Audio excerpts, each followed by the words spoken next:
Social control. Oh, this is where we're getting into some deep stuff here. Yeah, we're getting into your head in this stuff. This is a big area where both sociology and psychology blend together and study the same things. Now, early on in our section on socialization, that is the first step of social control. That is where we set down the expectation of how you should behave, the norms that you adopt, what you perceive as right and wrong. All of that is an early attempt at very subtle and kind of in the back door social control. So you will behave the way the broader culture wants you to behave. Obviously, media, we've already looked at media a bit. We're going to look at it more here, and we're going to look at it more in the next section because it's a huge influencer there. It is used also in very informal ways to produce social control. It shows you the norms and tries to tell you here's what's right, here's what's wrong, here's who you should trust and who you should not trust. And again, most of us do not have enough direct experience with the majority of the world or the majority of our country or even the majority of our community to know what's really going on out there. So it's easy for media to come in there and tell you what's going on, whether that's correct or not. Now let's go to an extreme here. Crime itself, social control, the judicial system handles part of that.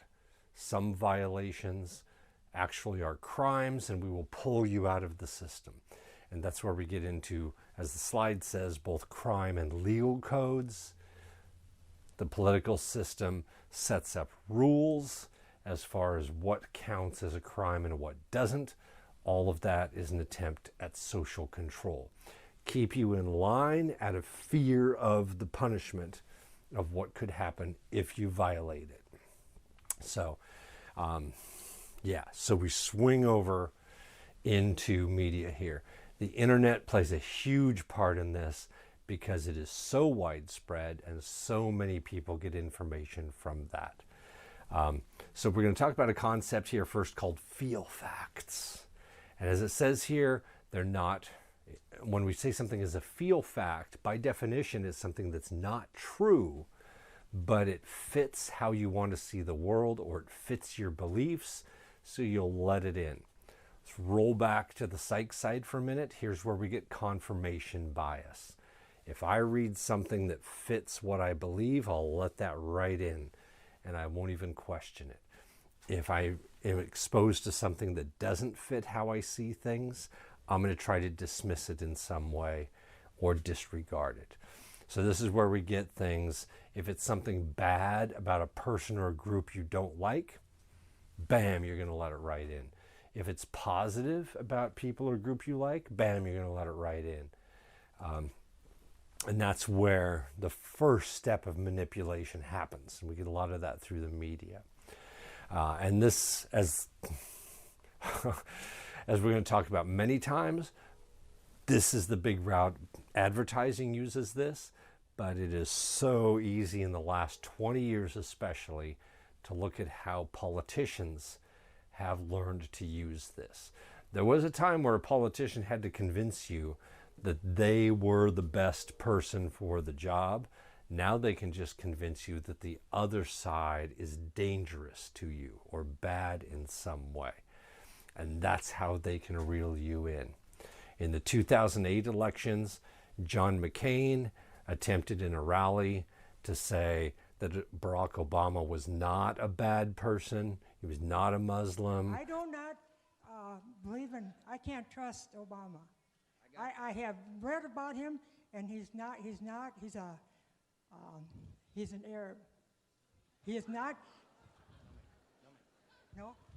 No, ma'am. He's a decent family man, citizen that I just happen to have disagreements with on fundamental issues, and that's what this campaign is all about. First of all, I want to be president of the United States, and obviously I do not want Senator Obama to be. But I have to tell you, he is a decent person and a person that you do not have to be scared as President of the United States. Now, now look, if I didn't think I wouldn't be one heck of a lot better president, I wouldn't be running, okay? And that's the point. That's the point. As McCain said, I would just feel I would be a better one. He actually got booed by some of his supporters for saying that because they wanted to see the opposition as dangerous and evil. And McCain himself was trying to go old school on that and say, not dangerous or evil, you should just pick me because I think I would do a better job. Politics learned to swing away from that. And we can really center that on the September 11th attacks, where people were afraid, and politicians learned I can fuel that fear to pull you in. Rather than having to actually do anything in my job, if I just keep you afraid, you'll keep letting me in, and I can keep doing an incompetent job as I go through there. So, now, I'm not being partisan here by using this example. The last presidential election is the most recent, so we'll use this. Both parties do this. You saw this when Trump first came in, because he came in for his first 2 years with a Republican majority in the House and Senate. When Obama was first elected, he got 2 years with a Democratic majority in the House and Senate. Prior to that, it was George W. Bush. This has happened each time that a new party takes the White House, and at the same time that party gets a majority in Congress. You see this every time. So we have a bunch of stuff that goes on where a lot of it is just talk about this is what I'm going to do, this is what's happening. And supporters will celebrate it as if just talking about it means it happened. Critics will catastrophize it as if just talking about it means it happened. So one side will say, yay, look, my person is doing a great job, this is all great. Critics will say they're destroying the world, when very little of it is actually happening. Now we get a slide here from 2016. There were over 900 bills proposed in the House from Election Day for several months afterward. And again, both parties will do this. It happened during Trump's first couple months, Obama's first couple months, George W. Bush first couple months. Because look at the first one, House Resolution 899. That means number 899. Eliminate the Department of Education. Eliminate the EPA. Get rid of taxpayer funding for abortion. The Pain-Capable Unborn Child Protection Act, another abortion-related one. Energy Independence and Job Creation Act. Yeah. Push the energy industry in the U.S. and create a bunch of jobs. That's great, right? You can't hate that. H.R. 172, the Religious Freedom Act. That's got to be good, right? Oh, we're going to get out of the Paris Accord. We're going to get out of NAFTA. Bad trade agreement for the U.S., right? None of those actually really happened. When it comes to the Paris Accord, as the moment of this recording, we are still in the Paris Accord. We actually can't exit the Paris Accord until November 4th, 2020, which will be a day after the next election. We didn't really exit NAFTA. What we did was change a couple parts of it and then just give it a new name, the U.S.-Mexico-Canada Agreement. 98% of NAFTA is still there. It just had a couple things changed in it. Now, in all of these things we list here, Trump supporters shouted how great things were that this change was happening. His critics shouted how he's destroying the world because of it. None of these things ended up happening. These bills get proposed. The entire purpose of the bills is to get the supporters to feel, hey, I'm actually doing what you elected me to do. These bills get sent to committee where they just die. Nothing ever happens from them. And again, if you go back to the early terms of other presidents, when they had a party majority with them coming into Congress, you also see 800, 900 bills that never went anywhere, but they get a lot of publicity. Again, the supporters love them, The critics hate them. It's just the same thing. Wash, rinse, repeat. Every time to kind of play into your head that stuff is going on. And this brings us to the point of division in our country. We need to keep in mind something about the political makeup in our country. Propaganda, one of the things it's done is make each side of the political spectrum feel that the other side is at its extremes. Our political spectrum is definitely a normal distribution curve with some fringes at the ends, but a lot are near the middle. So if you're on one side, you tend to think the other side is all extreme. And guess what? They think the same thing about you. And we're going to see how that gets hit here. We get things thrown out such as socialism and fascism, or the desire of a dictatorship.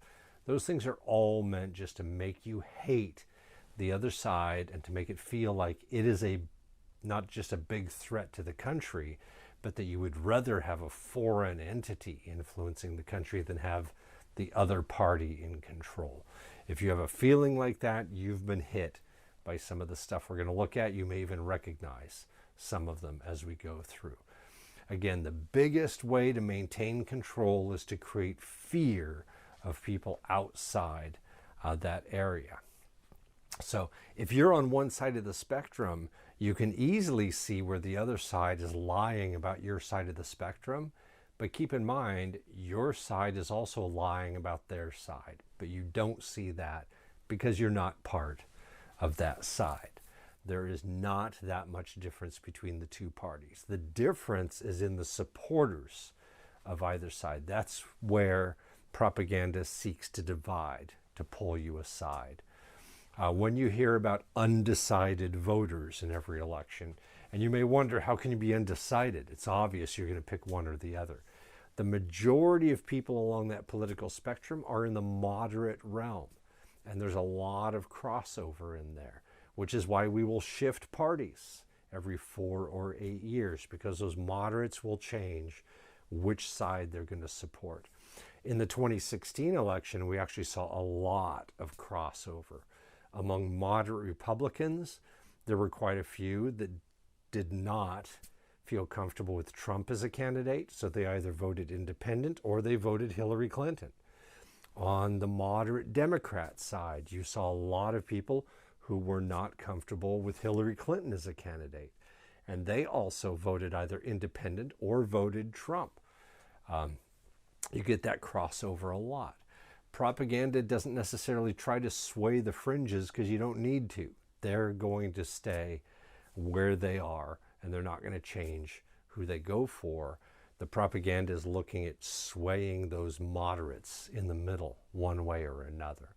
That's why in 2016, you saw a lot of fringe groups on one side do anti-Hillary propaganda into Bernie Sanders sites. Sanders was a little more over to the left, farther left than moderate.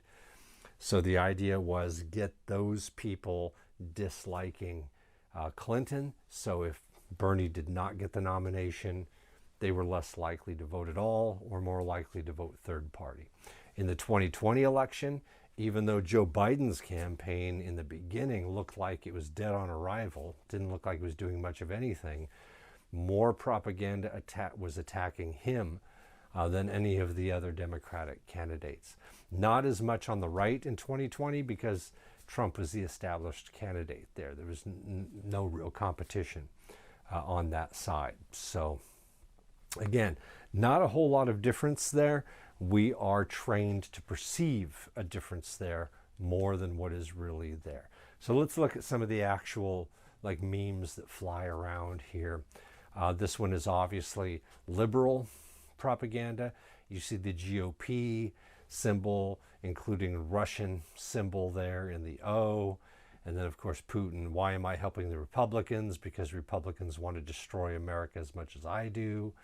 Again, from the left, Republicans want to destroy America. If you're on the right, liberals want to destroy America. Both sides feel the same way. And you got another one there, kind of a bit of a threat. Here's what happens to fascists. And again, that's the idea to plant into the liberal side that Republicans are fascists. And again, we're grabbing extreme elements on the fringes to use them as examples there. Now let's look at more of the conservative propaganda, why left hates America. Again, there's another image of Hitler, talking about Hitler being a socialist backed by propaganda, media, and hated free speech. The supposed motto of the Democratic Party, to accuse the other side of that which you are guilty. And then again, we got Cortez and Sanders there listed under socialist propaganda. Again, the idea to make you feel the other side is an extreme version of what they really are. Now, we need to set an anchor point here because both communism and socialism get thrown around a lot as scare terms, and no one really, obviously, if you read news sites and hear people calling certain candidates fascist or socialist or communist, they obviously aren't aware of what those terms actually mean. Again, when it comes to any economic system, whether we're talking capitalism, socialism, or the ideal of communism, what causes any of those to come apart is corruption at the top, not the system itself. You look at Venezuela as an example of a socialist system that fell apart. That was mismanagement and corruption that did that. You can't look at Venezuela and say, here's what socialism does, any more than you can look at the Great Depression in U.S. history and say, here's what capitalism does. You can look at attacks on any system that way and basically see what you want to see. Let's take a little brief video clip here, which may surprise you, on the issues of capitalism, socialism, and communism. This might come as a surprise, but in the history of the modern world, there has never been a communist country. While a number of countries have described themselves as communist, for example, China and North Korea, by definition, there has never been a true communist country. So, what exactly is communism, and how does it relate to socialism? Well, it may be easier to explain what the two have in common. Both ideologies originate from a desire to limit worker exploitation and lower or eliminate the influence of economic classes in society. There are dozens of variations on both communism and socialism based on the different ways these ideologies are implemented in different countries. There's Stalinism, Leninism, Trotskyism, Maoism, and others which are essentially all versions of Marxism, coupled with various styles of revolution. Karl Marx was an economist and philosopher who co-wrote the Communist Manifesto, among other foundational books on communism. In short, his theories centered around the idea that as Europe transitioned from centralized monarchies to quasi-democratic capitalist economies, workers were being exploited by those who owned the means of production. So if you work in a factory or on a farm, as many at the time did, whoever owns the factory or farm is getting more out of the worker than they're putting in. This creates an inherent inequality, giving the owners, who Marx called the bourgeoisie, power over the workers, called the proletariat. In Marxism, to fix this inequality, society must shift towards a model where the proletariat hold this power instead, by collectively controlling the means of production. That's where socialism and communism come into play. According to Marx, socialism is a precursor to communism and the next logical step after capitalism. In socialism, a democratic state controls the means of production, rather than having private companies hold ownership. Instead of competing with each other as in a capitalist society, socialism has workers contribute as much as they can to the greater good, and then they all share equally in that good. Variations of this idea are already popular within capitalist societies in the form of universal healthcare or social services like fire departments and schools funded by taxes. While the use of these services is unequal, everyone is equally responsible for contributing to them based on their ability or level of income. So that's socialism. But once the state controls all the means of production, the next step is total collective ownership, not just of production, but all aspects of society and economy, including private property. The intention of abolishing private property is a classless, moneyless, and stateless society, where everyone works towards the same collective goal of being healthy, happy, and free. Everybody does what they can to contribute and takes only what they need in return. As I said before, there are no true communist countries, and there never have been. Every so-called communist country is actually a socialist country, with the state controlling employment and economy to some degree. Even the widely referred to Communist Russia was actually called the Union of Soviet Socialist Republics. In short, socialism and communism are not altogether different. Rather, most schools of economics consider socialism to be a precursor to communism once the state has enough control over society and economy. But this total control is a major reason that socialist countries struggle to reach this ideal. Corruption is rampant in countries like the former USSR, Venezuela, Vietnam, and North Korea, largely due to people in power abusing that power instead of using it to help the society they control, and refusing to give up that power to the people. Nonetheless, socialist ideals have seen incredible success when paired with capitalism in countries like Sweden and Canada. The human hurdle of overcoming power and greed in government is the biggest reason we've never seen a true communist country. Yeah, right? We throw the labels around a lot, but when it comes to what those systems are, a lot of the systems we say are like this aren't like that. So we got to be careful about that. Oh, let's go to America's last line of defense. Yeah, why do we call this a tater site? Yeah, tater is a slang term that used to, in general, mean anyone who will believe anything they read on the internet at all without fact-checking anything. It has come in the last probably year to be more specifically targeted at baby boomers, more specifically conservative baby boomers, who, if they see something online that fits how they want to see the world, they'll immediately just accept it as true. America's Last Line of Defense is a site that actually runs a lot of other sites as well. Tater's Gonna Tate is one of them in there. What these are, well, let's look at some of the memes from them here. Right? Nancy Pelosi indicted for shredding the State of the Union speech. You may have seen this one pass around. Now, no one even bothers to think later when they see this and they say, oh yeah, good, it's about time, that there's no other follow-up on this, that the thing never actually happened. They get satisfaction of reading the article, but then bam, it's gone, and nothing ever happened in response to that. Barr has proof that Obama was behind the collusion hoax, indictments imminent. Yay, people get excited about that. You see here on this one, there were 1,000 shares on this one. But again, nothing ever happens. Let's see, again, Michelle Obama slams country music, says it's music for morons. Here you have almost 3,000 shares on that one, and people responding to it aggressively.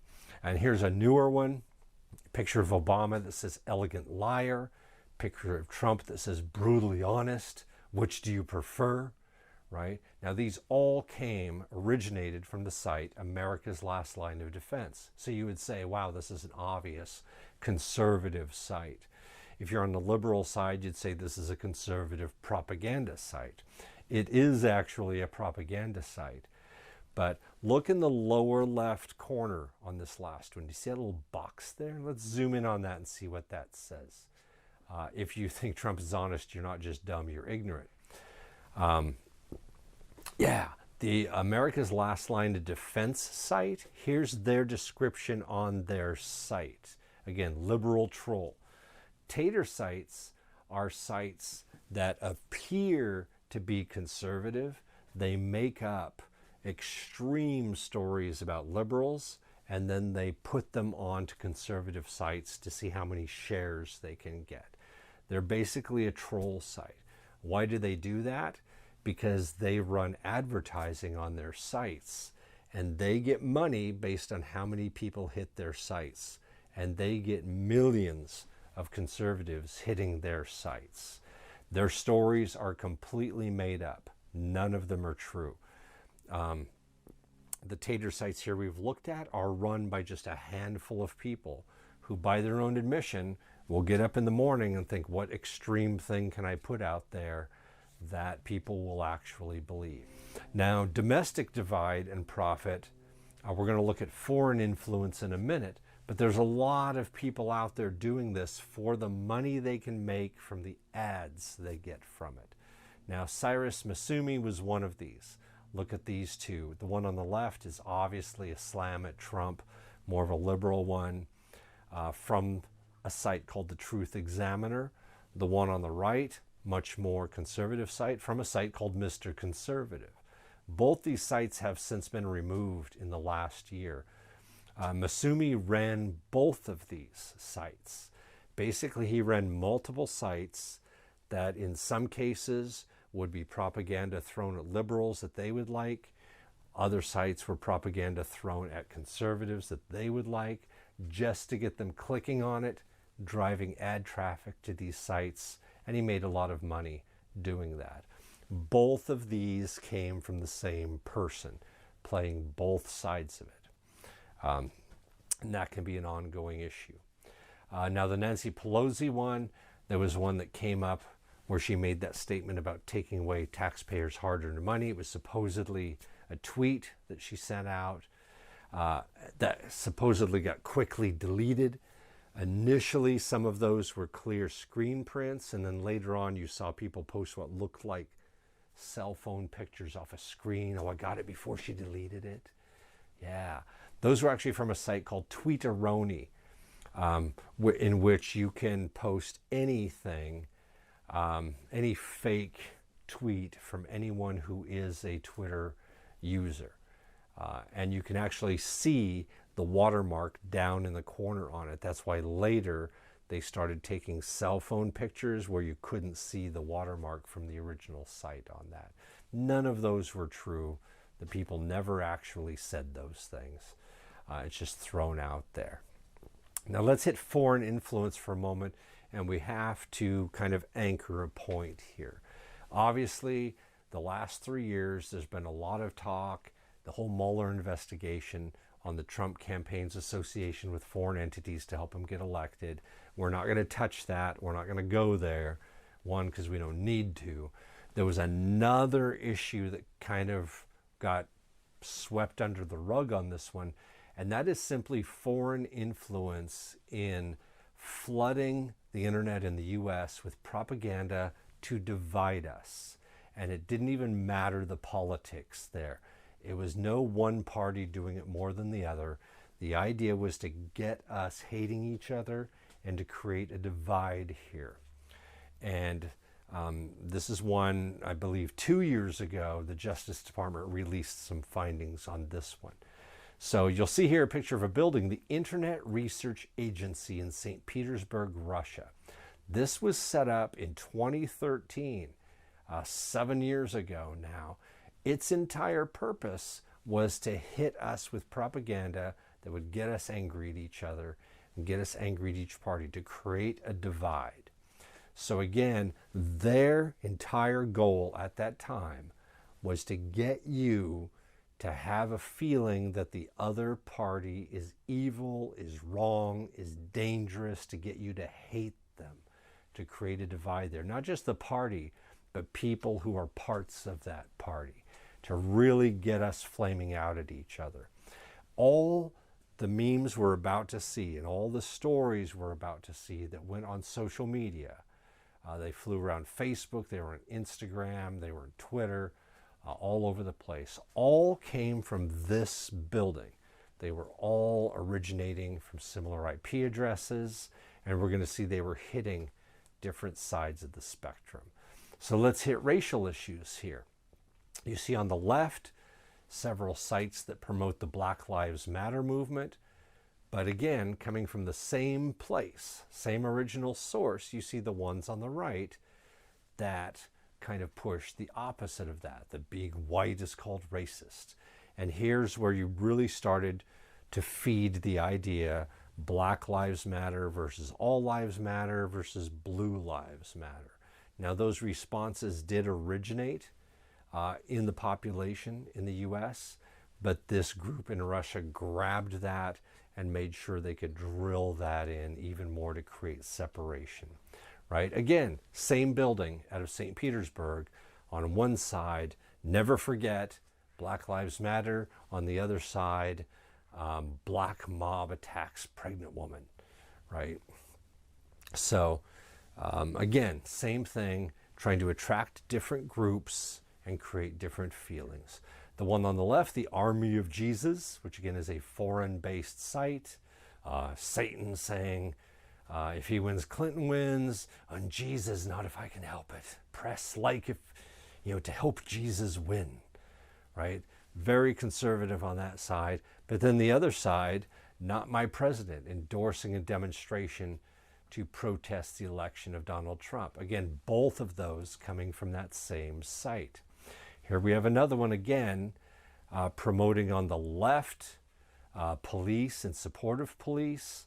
The one on the right, Cop Block US, stand against police brutality. Again, Cop Block US actually originates from a foreign site, that same building we saw. Here, let's go to the one on the right first, the Heart of Texas, right? We need to stop playing with fire and send all the Muslim invaders out of the country. Same group also started a group called United Muslims of America to push the idea to stop Islamophobia. Again, each one of these, the idea of these sites was to pull in membership, pull in likes, and tweak your opinion of the other side. And they played both sides in this case. And unfortunately, have done it very well. As we mentioned in 2016, foreign propaganda was hitting Bernie Sanders sites to turn Bernie supporters against Hillary. We revealed that. A lot of the sources were revealed on that. Yet in 2020, it worked equally as well to start pulling liberals away, or to attempt pulling liberals away from Joe Biden, also hitting Bernie Sanders sites. You may have seen an article early in the primaries that foreign propaganda sites were helping Bernie Sanders. It's not that he was getting support from them, it's that they were just hitting his sites trying to attack another candidate. By the same token, a lot of media that seemed to support Donald Trump was essentially just attacking the opposition in that case to try to fuel support in his direction. So there's another thing we have to hit here, and you'll see this a lot. You'll see stories online that give you some story of something that happened and say, mass media is not reporting this, or mass media is covering this up. There are two things that could be going on in those stories. One, mass media is not covering it because it didn't actually happen. It's made up. But the other possibility is that mass media actually is reporting it, but you don't know it because you've been told not to pay attention to mass media. Let's hit the three primary cable news networks, Fox, CNN, and MSNBC.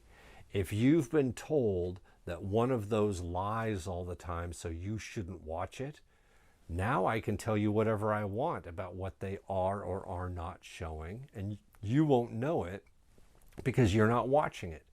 If I can get you to trust me as a source and convince you everyone else is lying, I've got basically a ring in your nose at that point to tell you whatever I want to tell you.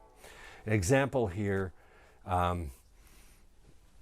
in April 2020, there was question about the connection between the leader of the World Health Organization and the Chinese government. And was there any sort of collusion there in holding back actual numbers on the coronavirus epidemic and infection rate? CNN was actually the first in February to do a story questioning that connection. Fox and MSNBC came along shortly after that. All three of those major cable networks and the three major networks, ABC, CBS, and NBC, all brought up stories around that time of that question. But then later on, by April, some extremist media started throwing it out as if it had been a big cover-up and no one was talking about it, and why is no one talking about it? Mass media had been all talking about it almost 2 months before you cared and brought it up. And again, we just kind of ignore that, pretend that didn't happen, and just move on after that. So, social control. Again, media being used to get in the back door. Now let's kind of pool all this together. Come back to what we talked about earlier with cultivation theory. How media gets in the back door, gets fed into memory. It influences how you perceive the real world. It influences how you perceive other things. Let's go to an interpersonal example here. Let's say there's someone, an acquaintance you know, and I keep telling you lies about bad things they've been doing. Oh my God, they must be terrible because they're so bad. Someone can start revealing to you how some of the things I've said weren't true, but because, again, through cultivation theory, you've got all this negative data thrown in your head, you may say, well, maybe that one was a lie, but it does sound like something they would do. You don't take into account your entire view of that person has been false, or at least the majority of it.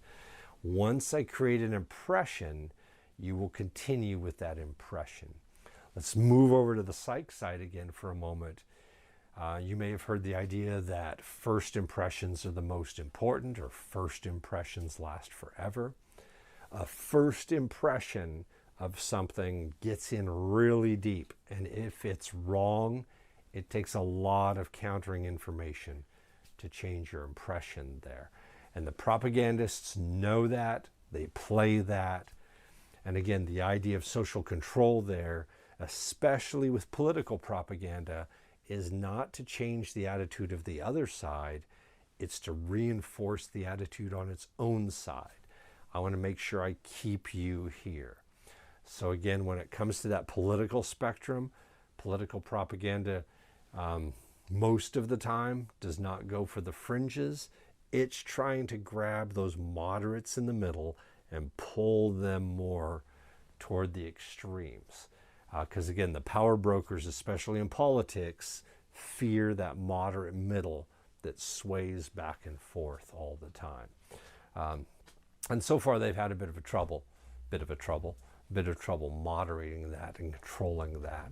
We'll see some other examples in there because we're coming up on a section on media and technology, and we'll hit how that works on both socialization, social control, how those things integrate in. Keep in mind, for example, let's look at how technology is integrated. 30 years ago, the internet was not as common as it is today, nor were cell phones. Those things work their way into the culture. The internet really exploded when people seeking to make money realized they could make money off this thing where people were communicating. Where prior to that, there had been no profit motive to it. Amazon, one of the first big ones there to take off. All right, good. Relatively brief, probably somewhat disturbing, but let's head on into our next chapter.